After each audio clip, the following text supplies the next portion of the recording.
જય શ્રી કૃષ્ણ. સર્વ વૈષ્ણવોને મારા ભગવત સ્મરણ.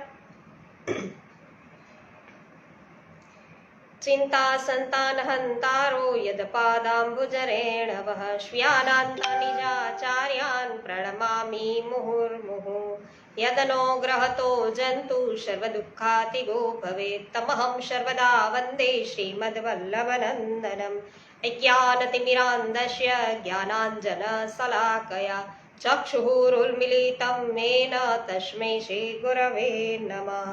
નમામિ હૃદયે શેષે લીલાક્ષિરાબ્ધિશાયિनं લક્ષ્મી સહસ્રલીલાભિ સેવ્યમાनं કલાનિધિં ચતુર્ભિશ્ચ ત્રિભિસ્તથા ષડભિર્વિરાજતે યૌષૌ પંચધારદયે મમ. શ્રી ગોવર્ધનનાથ કી જય. શ્યામ સુંદર શ્રી અમને મહારાણી કી જય. શ્રી વલ્લભાધીશ કી જય. શ્રી ગોસાઈજી પરમ દયાળ કી જય. શ્રી ગોકુલનાથ કી જય. શ્રી હરિરાયજી મહાપ્રભુની જય.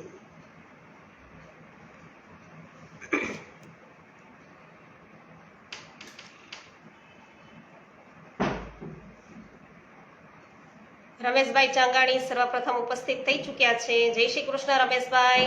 હંસાબેન પટેલ જય શ્રી કૃષ્ણ. વિનોદભાઈ ગજ્જર જય શ્રી કૃષ્ણ. ભાવનાબેન ગજ્જર જય શ્રી કૃષ્ણ. જ્યોત્સનાબેન ધામેચા જય શ્રી કૃષ્ણ. સ્વાગત છે સર્વ વૈષ્ણવજનોનું શ્રી પુરુષોત્તમ સહસ્ત્ર નામ સ્ત્રોતમ અને 7મો અધ્યાય છે વૈષ્ણવો આપણે લઈ રહ્યા છીએ. 105મો શ્લોક. જે આર વડારિયા જય શ્રી કૃષ્ણ. સ્વાગત છે આપનું પણ. વિકટાશ્યો લજ્જિહવો નખશસ્ત્રો જ્વક્તકટઃ હિરણ્યકશ્યપુચ્છેદી ક્રૂર દૈત્ય નિવારક. 509મું નામ વિકટાશ્ય. વિકરાળ મુખવાળા. સ્તંભમાંથી પ્રગટ થયેલ નરસિંહ ભગવાનનું જે મુખ હતું એ વિકરાળ હતું. 8મા અધ્યાયમાં તેનું વર્ણન આ પ્રકારે છે. તો શ્રી નરસિંહજીનું રૂપ અત્યંત ભયાનક હતું. તપાવેલા સોના જેવી પીળી પીળી ભયાનક આંખો હતી. બગાસા ખાતા હતા. આ વખતે ગરદન ઉપરના વાળ આમ તેમ લહેરાતા હતા અને ભગવાનની દાઢો છે એ ખૂબ વિકરાળ હતી. જીભ છરીની ધાર જેવી તીક્ષ્ણ હતી અને તલવારની જેમ એ લપલપાતી હતી. ભ્રમરો વાકી થયેલી. આથી મુખ છે એ વધુ દારૂણ થયું હતું. કાન ઉપર તરફ થઈ ગયા હતા અને નાસિકા ફૂલી ગઈ હતી. મોં ખુલ્લું હતું. આથી તે ગુફા જેવું અદ્ભુત જણાતું હતું. જડબા ફાટેલા હતા. આથી તેમની ભયંકરતા છે એ ખૂબ જ વધી ગઈ હતી. 510મું નામ છે લજ્જીવહ. ચોતરફ જેની જીભ લડી રહી છે તેવા. ઉપર જોયું તે પ્રમાણે ભગવાન નૃસિંહની જીભ છે તલવારની જેમ ફરતી હતી અને છરીની ધાર જેવી તીક્ષ્ણ જીભ હતી. લપલપાતી જીભ છે એ ચો તરફ વળી રહી હતી. શસ્ત્ર. નખશસ્ત્ર એટલે કે નખરૂપ આયુધધારી પ્રભુ.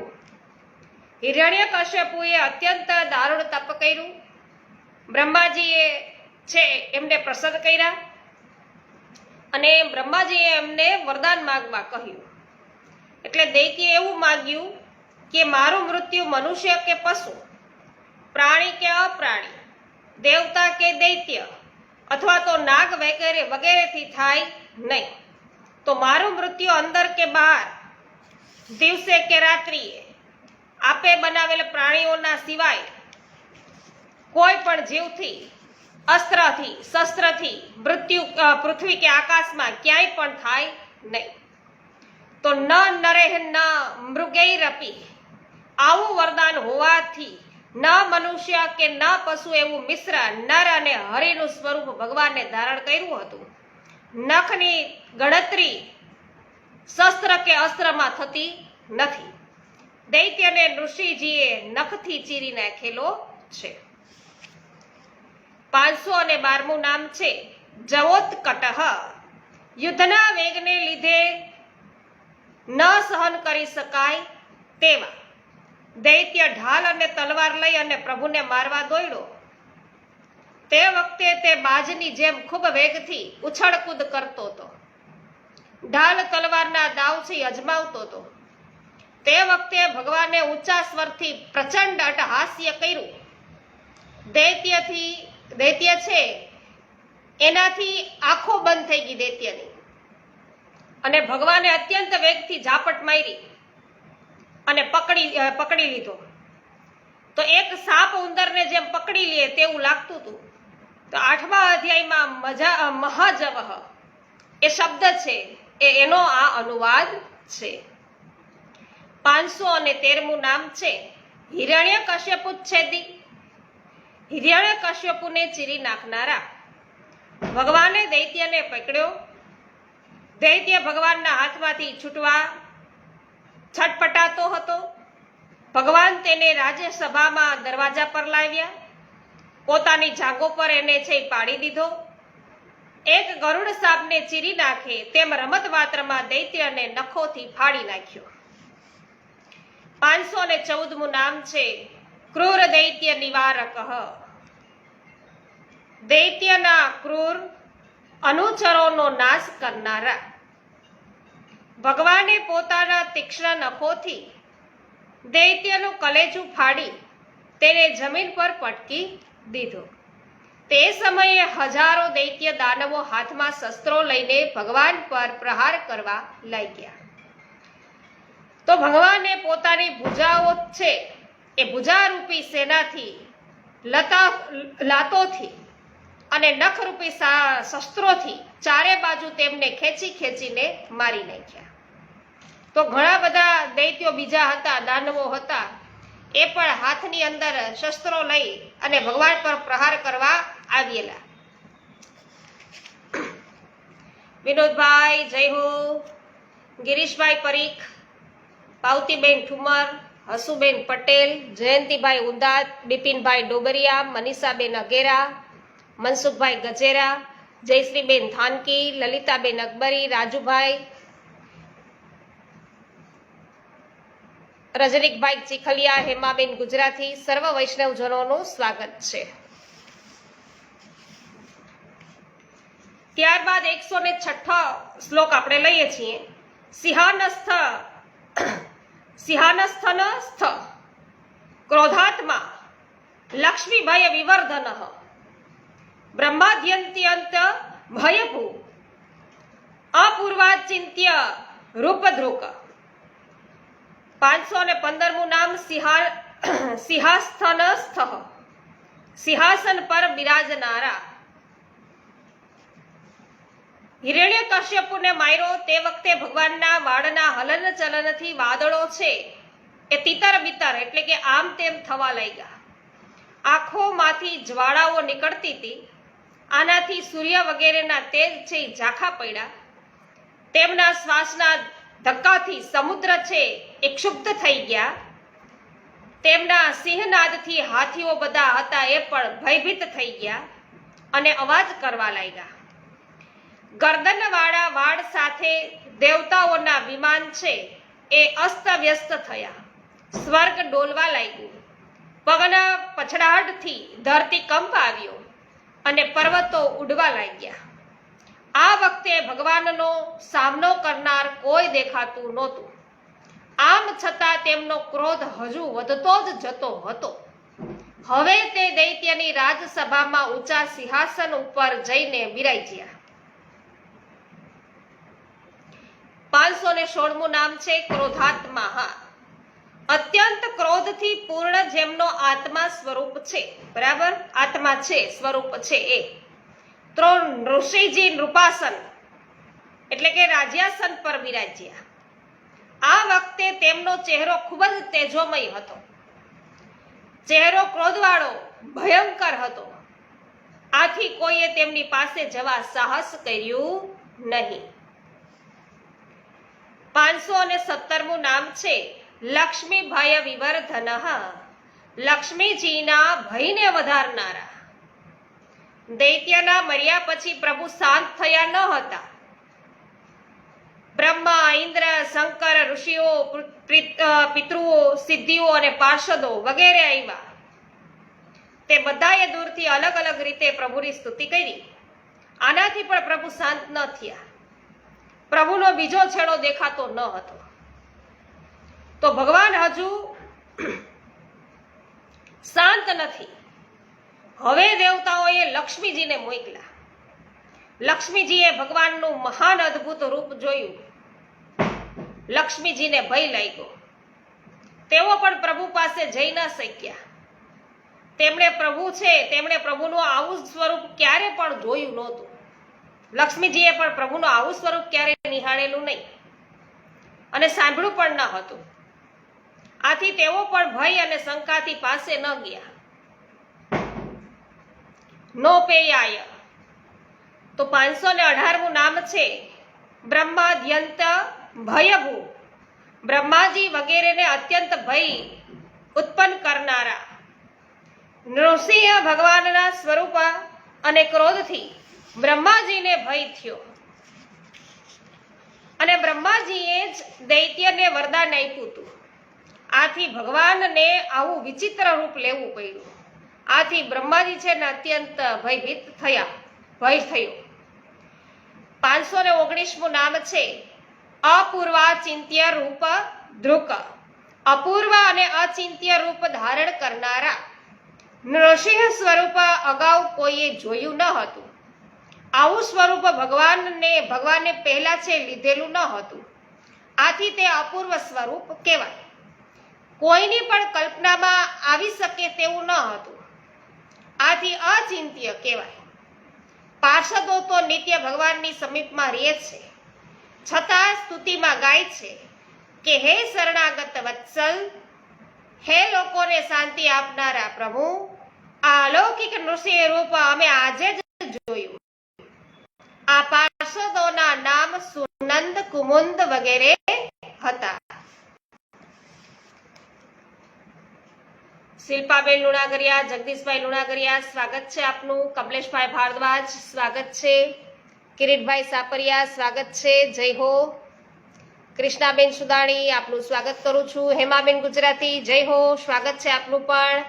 ઉકાભાઈ ભેસાનિયા, કાંતાબેન ગુમલિયા, ગોપાલભાઈ ગુમલિયા, સ્વાગત છે. રમેશભાઈ ચાંગાની, જય હો.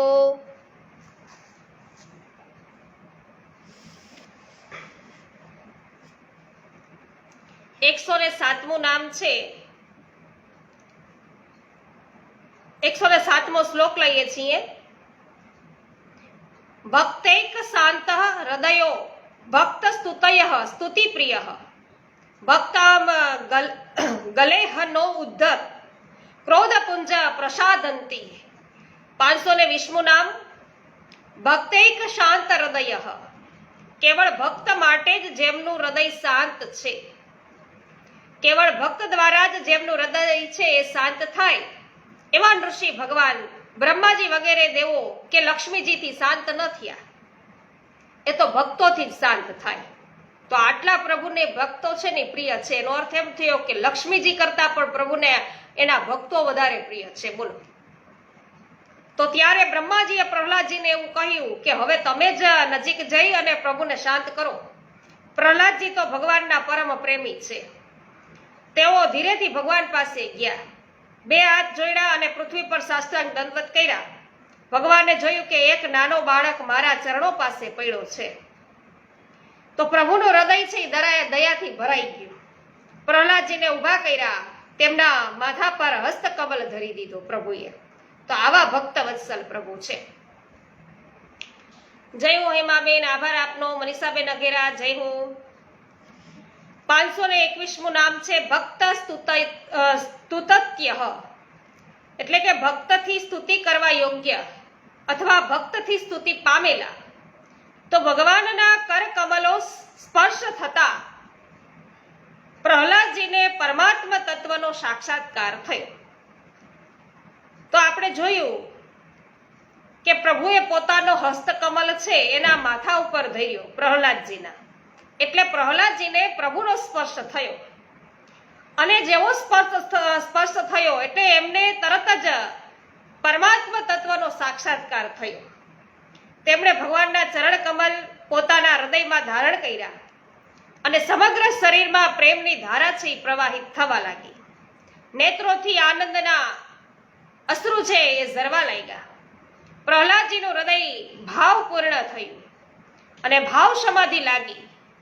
મન એકાગ્ર થયું અને ભગવાનના ગુણોનું ચિંતન કર્યું અને પ્રેમથી ગદગદ થયેલી વાણીથી પ્રહલાદજીએ પ્રભુની સ્તુતિ કરી. સપ્તમ સ્કંદના 9મા અધ્યાયમાં 8મા શ્લોકથી 5મા શ્લોક સુધી આ સ્તુતિ છે. અને પ્રહલાદજીએ ખૂબ જ પ્રેમથી પ્રકૃતિ અને પ્રાકૃત ગુણોથી રહિત ભગવાનના સ્વરૂપભૂત ગુણોનું વર્ણન કર્યું. ભગવાનની શ્રેષ્ઠ એવી સ્તુતિઓમાં આ સ્તુતિનો સમાવેશ થાય. પ્રહલાદજીએ જે કરી એ તો આથી આ નામ શ્રી વલ્લભે પ્રગટ કર્યું છે કે ભક્ત સ્તુત્ય. અને 522મું નામ છે સ્તુતિ પ્રિય. તો સ્તુતિ જેમને પ્રિય છે એવા પ્રભુ પ્રહલાદજીએ જે સ્તુતિ કરી, ભગવાનના ચરણોમાં એમને મસ્તક ઝુકાવ્યું, ચૂપ થઈ ગયા અને ઋષિ ભગવાનને જે ક્રોધ હતો એ એમનો શાંત થઈ ગયો અને ખૂબ પ્રેમથી અને પ્રસન્નતાથી ભક્તને એવું કહેવા લાગ્યા છે પ્રભુ. ભક્તામ ગલે હનો ધુત્ત ક્રોધ પુંજ. ભક્તના અંગોને ચાટવાથી જેમનો મહાન ક્રોધ છે એ શાંત થવા પામ્યો હતો. તો ભગવાને પ્રહલાદજીના અંગોનું આસ્વાદન કર્યું, આનાથી તે ક્રોધ રહિત થયા. પ્રશાંત ધી, જેમની બુદ્ધિ સંપૂર્ણ શાંત છે એવા નિર્વિકાર પ્રભુ. પ્રભુ સ્વરૂપથી તો શાંત જ છે. પ્રહલાદજીમાં વિષય અભિલાષા નથી. પ્રહલાદજીની બુદ્ધિ જ્ઞાનનિષ્ઠ છે. આવી બુદ્ધિ પ્રભુથી જ બની છે. જીતુભાઈ પોંકિયા, સ્વાગત છે આપનું. વાહ ભાઈ વાહ, શું વાત કરી, ખૂબ સરસ વાત. વિનોદભાઈ કહે છે કે ભગવાન સંપત્તિ માંગતા નથી પણ સમય માંગે છે, એટલે સમય આપવો તો બહુ અઘરો છે. વિનોદભાઈ, કોઈ પણ ને આપણે છે ને કોઈ કઈ માંગવા આવે તો એને 2, 5, 10 રૂપિયા આપણે દેવો દઈ દઈએ, પણ એમ કહે કે તમે 15 મિનિટ અમને આપો તો એ આપણે ન આપી શકીએ. એટલે સમય છે આપીએ એ ખૂબ મહત્વની વાત છે. એટલે શ્રીમદ ભાગવતની અંદર આપણે જે દ્વારકેશ બાવાના મુખેથી આપણે કથા જે સાંભળીએ છીએ એમાં એ જ કહે છે કે આ તો શ્રીમદ ભાગવતની પ્રભુની છે એ કૃપા થઈ કે 7 દિવસ સુધી છે બધા છે મંડાણની અંદર પંડાલમાં તો બેસે છે. સમય તો છે એ પ્રભુ માટે કાઢ્યો છે, નહીતર કોણ સમય કાઢે છે? તો પ્રભુ અર્થે છે એ સમય છે એ કાઢવો એ ખૂબ જ અઘરો થઈ પડે આ અત્યારના જે સમયની અંદર, જે ભાગદોડ વાળું આપણું જીવન થઈ ગયું છે એમાં. આપણે માત્ર છે નીકળીએ છીએ ત્યારે પ્રભુને વંદન કરીને ઘરથી નીકળી જઈએ છીએ અને વળી પાછા સાંજે ફરીએ છીએ ત્યારે પ્રભુનો આભાર માનીએ કે હેમ ક્ષેમ છે પ્રભુ, આપણી કૃપાથી પરત છે ઘરે પાછા ફર્યા છીએ. તો આપણે પ્રભુને શું સમય આપી શકીએ? અને પ્રભુ છે એ તો 24 કલાક જીવો માટે ચિંતિત છે. પ્રભુ છે દરેક જીવનું રક્ષણ કરવું, પાલન પોષણ કરવું, સતત છે નિરંતર પ્રભુ છે એ આ બધા જ જીવોની ચિંતામાં હોય, મતલબ કે એમાં જ કાર્યરત હોય છે. પ્રભુ છે ભક્તો અર્થે ક્યારેય પણ કોઈ પણ પ્રકારના સમયનો વિચાર કર્યા વગર અર્ધરાત્રિએ પણ પ્રભુ છે દોડી જાય છે. તો પ્રભુ છે એમને ભક્તો છે એમને કોઈ પીડા થતી હોય એ સહન ન થાય. ભક્તોની પીડા છે એ પ્રભુ જોઈ શકતા નથી. અને એટલે જ કે છે કે કથામાં આપણે બેઠા નથી, કથાએ આપણને બેસાડ્યા છે, નહીતર તો શું?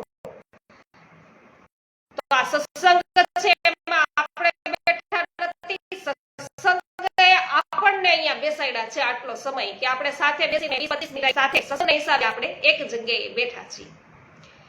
હિતેશભાઈ બાબરિયા, સ્વાગત છે આપનું. રેખાબેન પોકિયા, પરસોત્તમભાઈ ભાલોડિયા, જીતુભાઈ પોકિયા, વિઠ્ઠલભાઈ ગોંડલિયા.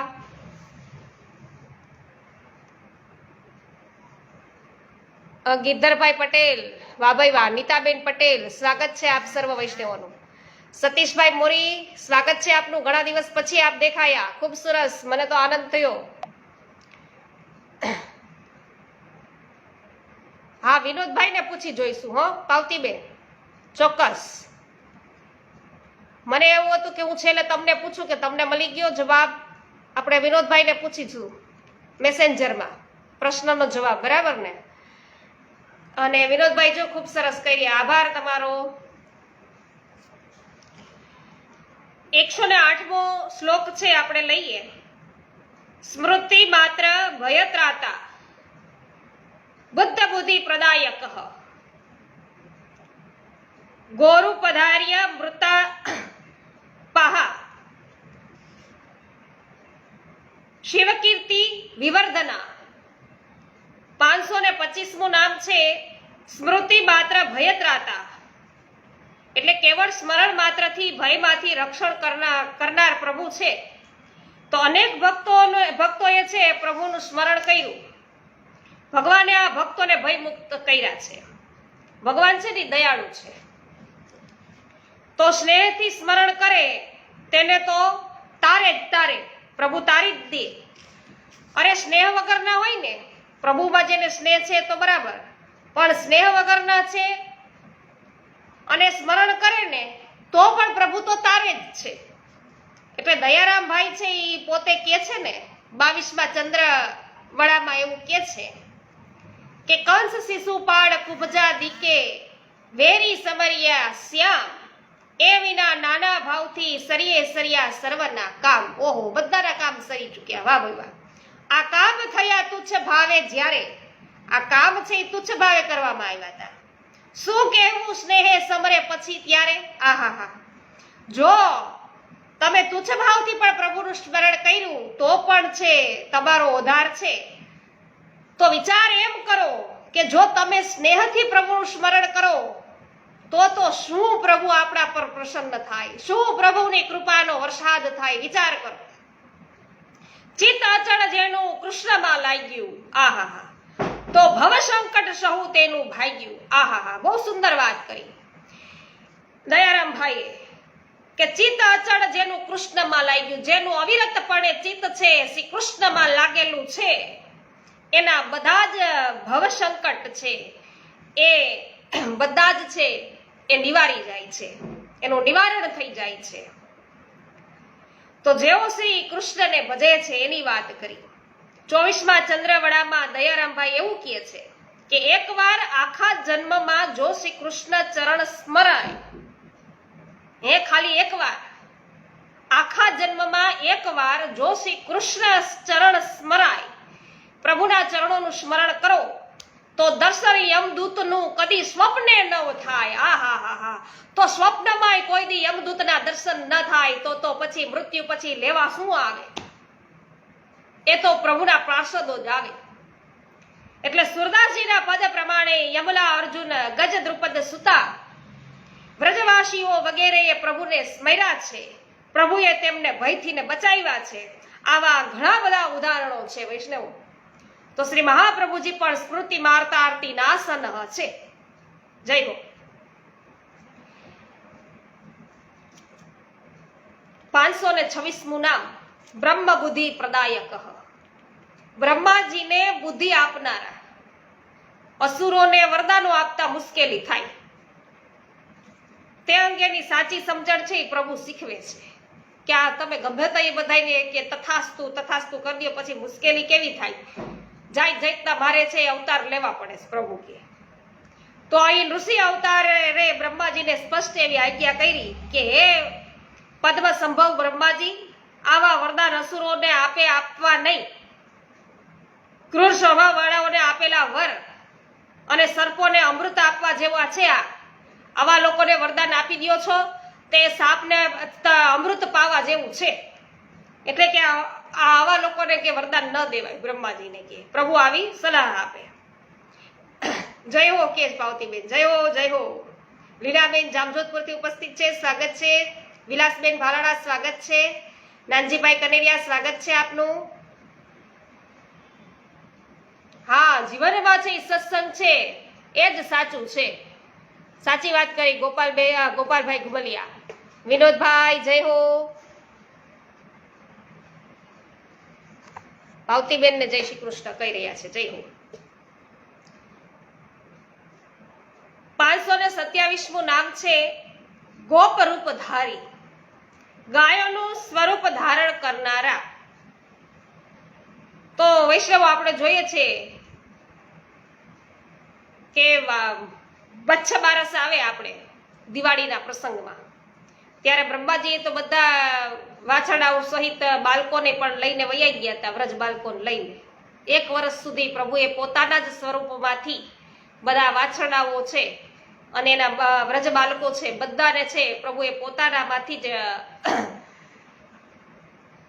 તિરોહિત કર્યા, તો છૂટા પાડ્યા. પોતાએ જ પ્રભુએ સ્વરૂપ લીધું આટલા બધા વાછરડાનું અને બાળકોનું. તો ગોપધારી ગાયો એટલે કે ગાયોનું રૂપ છે, સ્વરૂપ છે ધારણ કરનારા. તો 10મા અધ્યાયમાં ત્રિપુર દહનની કથા છે. ભગવાન શંકર ત્રિપુરાસુરનો પરાભવ કરવા ઈચ્છતા હતા અને આથી તેના નગરોને એમને ભાંગી નાખ્યા. દૈત્યો પર અનેક બાણ એને વર્ષાવ્યા, પણ મરણને શરણ થયેલા અસુરો કોપમાંથી અમૃત પી અને પ્રથમ કરતા પણ વિશેષ બળવાન બનતા, વધારે બળવાન થઈ ગયા રાક્ષસો.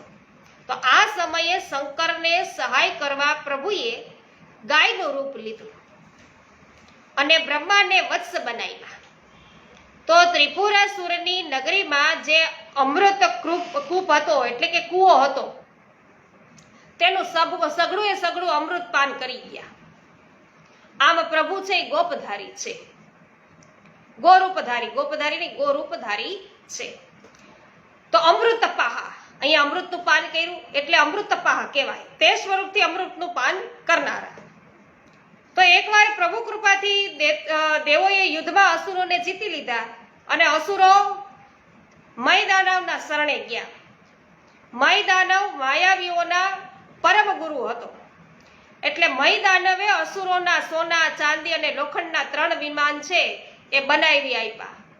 3 વિમાનો બનાવ્યા અને આ વિમાનો એક મોટા નગર જેવા હતા. એવડા મોટા વિશાળ વિમાનો એક નગર જેવડા બનાવ્યા. તો અસુરો તેમાં છુપાઈ અને દેવો અને લોકપાલનો નાશ કરવા લાગ્યા. તો જેમ અત્યારે વાયુસેના કરે એ રીતે, બરાબર ને વૈષ્ણવ?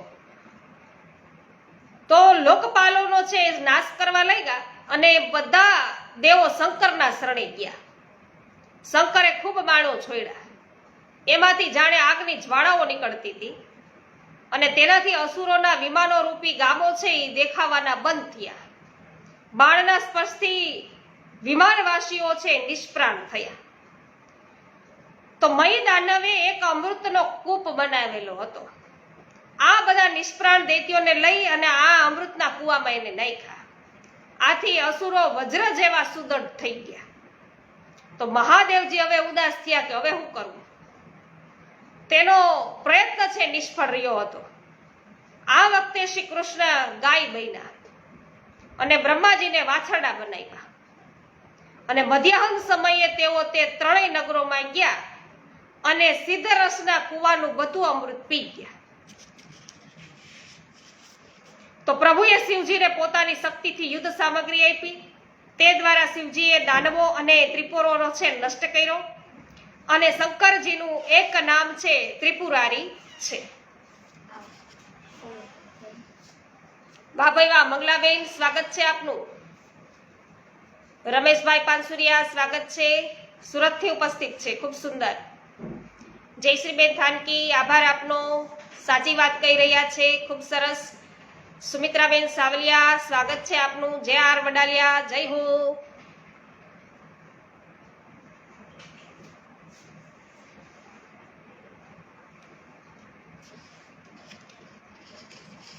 બારસો અને 29મું નામ છે શિવ કીર્તિ વિવર્ધન. શિવજીની કીર્તિ વધારનારા. ગોરૂપ ધરી અને પ્રભુ ત્રિપુરાસુર શત્રુનું સઘળું અમૃત પી ગયા એના કારણે ત્રિનયન શંકરને તેનો વિનાશ કરવો છે એ સરળ બન્યો. એટલે પ્રભુએ આમ ન કર્યું હોત તો ત્રિપુરાસુરનો નાશ ન થાય. પ્રભુ દૈત્યોના નાશનું મુખ્ય કારણ બન્યા અને શંકરજીને વિજયમાળા અને કીર્તિમાળા સમર્પણ કરી. શંકરજીની આ રીતે કીર્તિ વધારી તો ભગવાન શંકર ત્રિપુરારી થયા. અને આ કથા 10મા અધ્યાયમાં શ્લોક 53 થી લઈ અને 70 માં છે.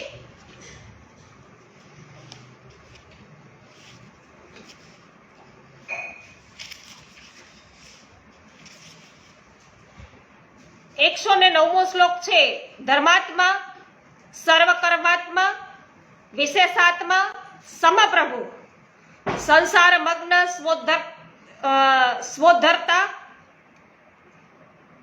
સન્માર્ગાખિલ તત્વવાક.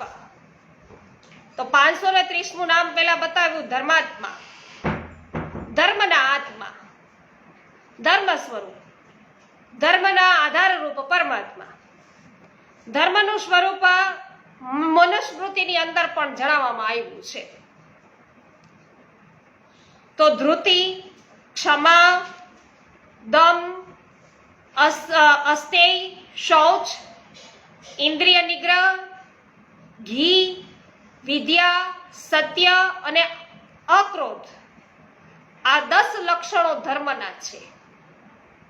ધૃતિ એટલે કે સંતોષ રાખવો, ક્ષમા એટલે અપકાર ઉપર પડશે ઉપકાર કરવો એને કહેવાય ક્ષમા. દમ એટલે કે મનને અવિકારી કરી અને સ્થિર રાખવું એને કહેવાય દમ. અસ્તેય તો ન્યાયપૂર્વક ધન ઉપાર્જન કરવું. અવળા માર્ગે છે ઘરની અંદર છે એ ધન ના લઈ આવાય, ખોટા રસ્તેથી પૈસો ન કમાવાય એને કહેવાય અસ્તેય. શૌચ એટલે કે શાસ્ત્રમાં કહ્યા પ્રમાણે દેહનું શોધન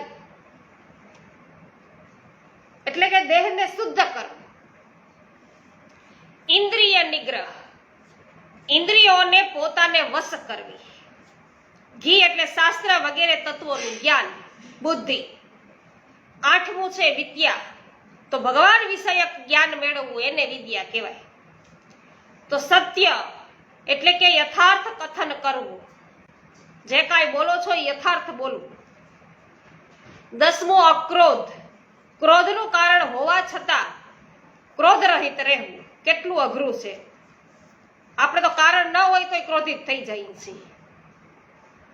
તો આવો ધર્મ સર્વસંમત છે. આવા ધર્મના આત્મા, સ્વરૂપ અને આધારરૂપ એ પ્રભુ છે. અને 531મું નામ છે સર્વકર્માત્મા. સર્વ વર્ણના કર્મ સ્વરૂપ, સર્વ વર્ણના બધા વર્ણો છે ને એના કર્મ સ્વરૂપ. 4 વર્ણો સમાજમાં છે. શ્રી ગીતા આજ્ઞા પ્રમાણે પ્રભુએ જ તે રચ્યા છે: બ્રાહ્મણ, ક્ષત્રિય, વૈશ્ય અને શુદ્ર. આ 4 વર્ણો છે. દરેક વર્ણના અલગ અલગ ધર્મો છે. સત્કર્મો બધાયના છે. કયા એ જોઈ લઈએ તો કે બ્રાહ્મણના યજન અને યાજન વગેરે, ક્ષત્રિયનું તો કે ભાઈ શૌર્ય અને ધૈર્ય વગેરે. શૌર્ય હોવું જોઈએ એનામાં, ધૈર્ય હોવું જોઈએ ક્ષત્રિયોમાં. તો વૈશ્યમાં શું છે કે ભાઈ કૃષિ, ખેતીવાડી, ગોરક્ષા એટલે કે પશુપાલન, ગોપાલન, વાણિજ્ય, વેપાર વગેરે. શુદ્ર છે તો કે પરિચર્યા કરવી. આ સર્વ કર્મ ધર્મ છે એ સ્વરૂપ પરમાત્મા છે. 532મું નામ છે વિશેષાત્મા, વિશેષ ધર્મ સ્વરૂપ. વર્ણના ધર્મ કર્મ ઉપર તો જોયા આપણે હમણાં વાત કરી. હવે દરેક વર્ણના વિશિષ્ટ ધર્મ પણ હોય છે. ઉપનયન પછી બ્રહ્મચર્યાશ્રમની શરૂઆત થાય. અહીં બ્રાહ્મણ દંડ ગ્રહણ કરે છે તો ખાખરનો હોય છે. ક્ષત્રિય તે રીતે પીપલનો દંડ ધરે છે. તો આ વિશેષ ધર્મ સ્વરૂપે શ્રી કૃષ્ણ જ છે.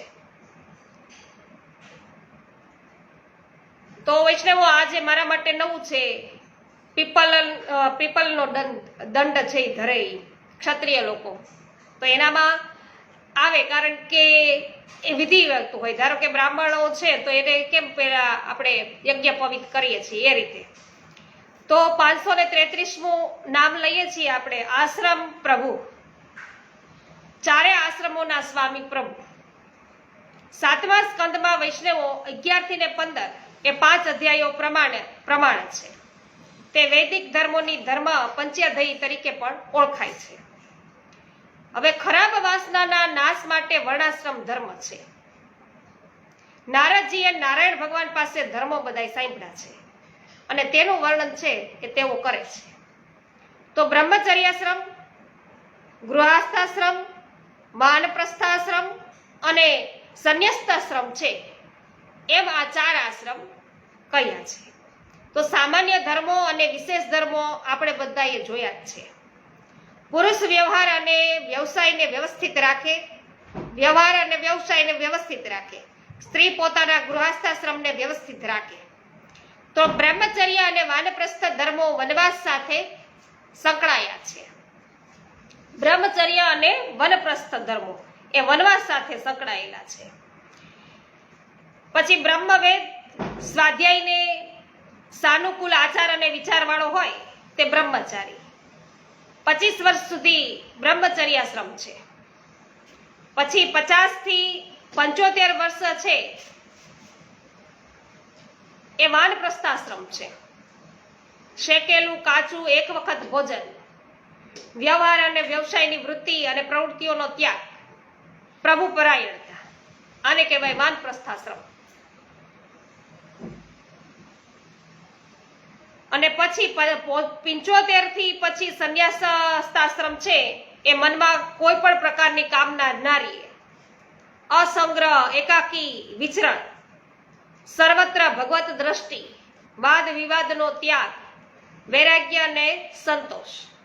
તો ગૃહસ્થાશ્રમ બાકીના 3 આશ્રમોના આધારરૂપ છે. અર્થ અને કામનો સમન્વય જીવનમાં ધર્મ સાથે સાધી મંગલમય જીવનનો ઉદ્યાન રચવાનો ઉદ્યમ એ ગૃહસ્થાશ્રમ છે. 25 વર્ષથી 50 સુધી, 25 થી 50 એટલે 25 વર્ષ સુધી ગૃહસ્થાશ્રમ છે. તો મહાભારતમાં વેદવ્યાસજી આજ્ઞા કરે છે કે આચારથી ધર્મ ઉત્પન્ન થાય છે. તે ધર્મના પ્રભુ સ્વામી અચ્યુત શ્રી કૃષ્ણ છે. આમ ધર્મના સ્વામી પ્રભુ જ છે. 534મું નામ છે એ સંસાર મગ્ન સ્મોદ્ધર્તા. સંસારમાં મગ્ન થયેલા પોતાના ભક્તોનો ઉદ્ધાર કરનારા.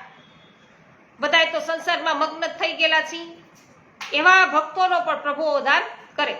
તો ઘણીવાર નિજ ભક્તો સંસારના વિષયોમાં સુખમાં લીન થાય છે. આવા મગ્ન ભક્તોનો ઉદ્ધાર કરવા પ્રમાણ ધર્મો કહે છે. પોતે પ્રભુ આચરે છે અને ભક્તો પાસે આચરણ કરાવે છે. તો ભક્તોની વૃત્તિઓ જ્ઞાન અને વૈરાગ્યમાં દોરી પોતાની દૃઢ ભક્તિનું સ્થાપન પ્રભુ છે એ ભક્તના હૃદયમાં કરે છે. વાહ ભાઈ વાહ. 535મું નામ લઈએ તો સન્માર્ગ ખીલા તત્વવાક. સન્માર્ગમાં સંપૂર્ણ તત્વ ધરાવનારી વાણી. શાસ્ત્રોએ બતાવેલ ધર્મમાર્ગ સન્માર્ગ કહેવાય છે. પ્રભુની વાણીમાં આધ્યાત્મ વિદ્યા છે. તે વાણી માર્ગોના સંપૂર્ણ તત્વોનું પ્રતિપાદન કરે છે.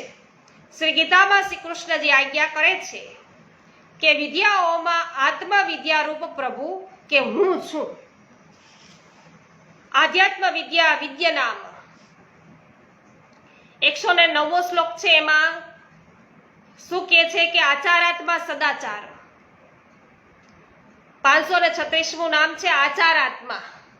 ધર્મના આચરણ રૂપ સ્વરૂપવાળા. પ્રત્યેકના આચાર અને ધર્મરૂપ ભગવાન છે. આથી પ્રભુ જ્ઞાન રૂપ સ્વરૂપવાળા છે. સદાચાર સતપુરુષોની ભક્તિરૂપ, અથવા તો એમ કહી શકાય કે સતપુરુષોમાં જેમનો આચાર છે તેમાં પ્રભુ. તો પ્રભુ ભક્તિથી જ પ્રાપ્ત થાય છે. આથી પ્રભુ ભક્તિ સ્વરૂપ છે. સદપુરુષોમાં ભગવાન સંબંધી જ્ઞાન હોય છે. દુર્જનોના અંતઃકરણમાં તેવું જ્ઞાન સ્થિર નથી થતું. આથી જેમનું જ્ઞાન છે એ સત્પુરુષોમાં છે એમ કહ્યું છે. જેનું જ્ઞાન છે એ સત્પુરુષોમાં છે.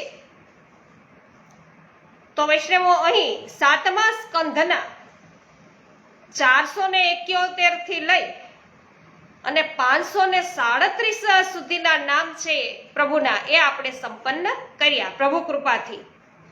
આવતીકાલેથી વૈષ્ણવો આપણે અષ્ટમ સ્કંદનામાંની લઈશું. તો 7મા સ્કંદના બધા જ આપણે નામો છે એ જોયા.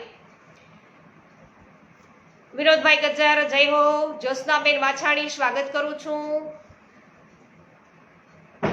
અર્જનભાઈ આપનું સ્વાગત છે. કડછા, અર્જનભાઈ કડછા સ્વાગત છે. માધુરીબેન મિસ્ત્રી જય હો, સ્વાગત છે. કુસુમબેન વડાલિયા જય હો, સ્વાગત છે. ગોપાલભાઈ ગુમલિયા જય હો. દીપકભાઈ ભાવના સ્વાગત છે. રમેશભાઈ જય હો.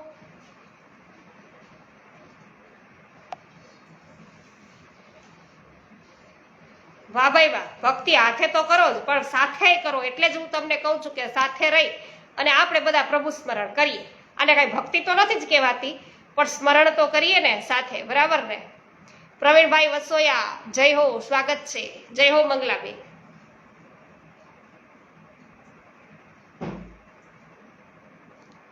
શ્રી ગોવર્ધનનાથ કી જય.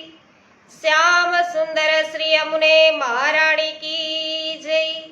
શ્રી વલ્લભાધીશ કી જય. શ્રી ગોસાઈજી પરમ દયાલ કી જય. શ્રી ગોકુલનાથ કી જય. શ્રી હરિરાયજી મહાપ્રભુની જય. સર્વ વૈષ્ણવોને મારા જય શ્રી કૃષ્ણ.